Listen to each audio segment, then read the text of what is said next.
เห็นไหมสัมภาษณ์อะไรอย่าลองแต่เดินไปเนี่ยเช่นมามิชามีอันนี้กูมองยังไงนึกมาดูแลนะนึกมากังเองกันนี่นมาเนี่ยฮัจเจโจก็โจเหมิชาเหน้องเบบี้กูมาเลยเนี่ยเช่เลยนึกมาดูแลนะปีละบนเนี่ยบิชัวนนเนี่ยอัดดังเบนเนี่ยชิโจเนี่ยอายอติกาชิโคลานะนนเนี่ยฮันโนเทก็เหมิชาน้องเบบี้กูมาเนี่ยเช่อินาดิมังเบสัมภาษณ์ตัวเนี่ยนะดิมาลาเช่ไหมใช่ไหมนมามิชามาจังอะไรนึกมาดูนะช่างเนี่ยนึกมากังเองกันเนี่ยอยู่ช่างเขาก็มาบิกังเองนี่โอเคเลยเด้แหละนึกมากังเองจะเนี่ยนนเนี่ยช่างก็มาช่างโจญนะมาบิกูแหละเอ็นฮะเลยอินาฮัลโหลเอลอนว่าอาบุจาเนี่ยช่างโจจีพาเลยอาบุจาต้องแบบมิเชสานเนี่ยบ้าไม่จังหลวงมันเนี่ยหลวงบ้าไม่ตื่นเขาก็โจเนี่ยอีขาเนี่ยบ้าไม่จังหลวงบ้าช่างโจจีเนี่ยบ้าอเมริกาพอเรา30พออเมริกาพอยพันนาสวรรค์พอดูละพาเลยอาบุจาเนี่ยช่างกูจีพาข้าข้านะนะอยากกูเดอชอบมอเดอชอบข้าเดอน้องมากูเดอเว้ยช่างมวยเลยอายังพอเราบินเนี่ยนะ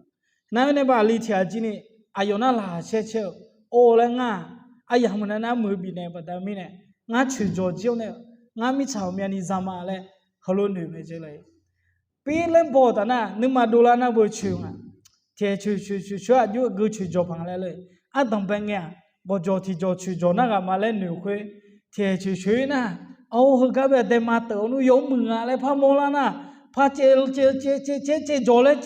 ที่ยวไปนะโอ้กับมันเนี่ยโซนบิกาลนุยอมมึงอะไรพาเจเที่ยวไปนะโอ้งาลีโยหัวก็ยังบิวอะไรเนี่ยเที่ยวไปนะงาลีอ่ะหัวก็ยังบิวอะไรเนี่ยชิวหัวจามมันเนี่ยจุดตรงมันเนี่ยชิวนึกมากังเอกาคนนี้จื้อเสียเนี่ยชิวอิงเงอาศัยสายเงที่จ่อเมล่าจัสนี่กาเสซีเนี่ยกาเมจิกามาไปเลยอายุเนี่ยถ้าก็ไม่มาเจจอนนี่อาจจะมีเนี่ยนะนึกยาเงี้ยชนะเงี้ยนึกเขาคือลาบัดดามิเนี่ยมิชายมือพูเลบัดดามิเนี่ยอาศัยสายเงี้ยที่โจนะโยฮานเนี่ยนึกถ้าก็มาอุกลาญาบัดดามิเนี่ยมิชามาซาแต่มังเงอายคนนี้พัชชิงันสิเลยสัมภาระเนี่ยโตชิวนะบินเนี่ยมาเลยมาเอ้านัวสิยมือจีบยาเตะกันสิยมือจีบินเนี่ยแล้วพระเฮ้